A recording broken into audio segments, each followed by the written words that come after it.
கிராமத்துல சேவல் ஒண்ணு மரத்தோட கிளையில அமர்ந்துட்டு இருக்குது. அது காலையில தன்னோட குரல்ல கூவி எல்லாரையும் எழுப்பி விட்டுட்டு இருக்கு. அப்போ ஒரு நரி மரத்தோட அருகில வந்து அந்த சேவல் கிட்ட, ஹலோ நண்பா, எப்படி இருக்கிற அப்படின்னு சொல்லிட்டு கேக்குது. உடனே சேவல் கீழே குனிஞ்சு பார்த்தப்போ அந்த நரி மரத்தோட அருகில நின்னுட்டு இருக்குது.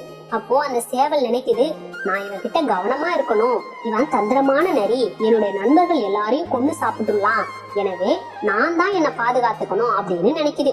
சேவல் அந்த நரியை கண்டு கொள்ளாம அவளோட வேலைய பாத்துட்டு இருக்கு. ஆனா அந்த நரி சேவல் கிட்ட மீண்டும் பேச முயற்சிக்குது. நரி சேவல் கிட்ட சொல்லுது, நான் உனக்கு ஒரு நல்ல விஷயம் ஒண்ணு சொல்லதான் வந்திருக்கேன். நம்ம காட்டுல ராஜாவாக்கிய சிங்கம் ஒரு புது கட்டளை பிறப்பிச்சிருக்காரு அப்படின்னு சொல்லுது. நரி சொன்னத அந்த சேவல் நம்பல. ஆனாலும் அது என்னவா இருக்கும் அப்படின்னு தெரிஞ்சுக்க ஆர்வமா இருக்குது. அப்போ சேவல் நரி கிட்ட, சரி மகாராஜா என்ன கட்டளை தான் பிறப்பிச்சிருக்காரு அப்படின்னு சொல்லிட்டு கேக்குது.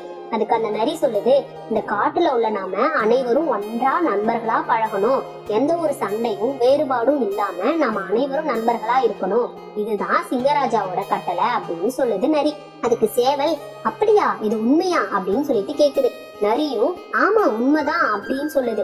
அது மட்டும் இல்ல, சிங்கராஜா இன்னைக்கு நமக்காக அவருடைய குகைக்கு அருகில உணவு ஏற்பாடு செஞ்சிருக்கிறாரு, எனவே நாம சேர்ந்து சென்று நம்மளோட உணவை அருந்திட்டு வரலாம் அப்படின்னு சொல்லுது நரி.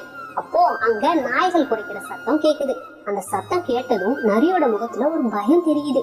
அத பார்த்த சேவலுக்கு நரிக்கு நாய்கள்னா பயம் அப்படிங்கிறது நல்லா புரிஞ்சிடுது. நாய்கள் எப்பவும் நரிய பார்த்தா விரட்டிக்கிட்டே இருக்கும். அதனால நரிக்கு நாய்னா பயம். நரி சேவல் கிட்ட சொல்லுது, நண்பா, நீ மரத்தோட கிளையில தானே இருக்கிற, அருகில ஏதாவது நாய் தென்படுதா பார்த்து சொல்லு அப்படின்னு சொல்லி கேக்குது. உடனே சேவல் சுத்தி முத்தி பாக்குது. இங்க எந்த ஒரு நாயும் இல்ல. ஆனாலும் நரிக்கு ஒரு பயம் காட்ட வேண்டும் அப்படின்னு எண்ணி சேவல், ஒரு கூட்டமா நாய்ங்க இங்கேதான் ஓடி வந்துட்டு இருக்குதுங்க அப்படின்னு சொல்லுது. அதை கேட்ட நரியோ, அப்படியா, அப்போ நான் இங்க இனிமே இருக்கிறது சரியில்லை அப்படின்னு சொல்லிட்டு பயத்துல ஓட ஆரம்பிக்குது. நரி மிகவும் வேகமா பயந்து ரொம்ப தூரம் ஓடிடுச்சு.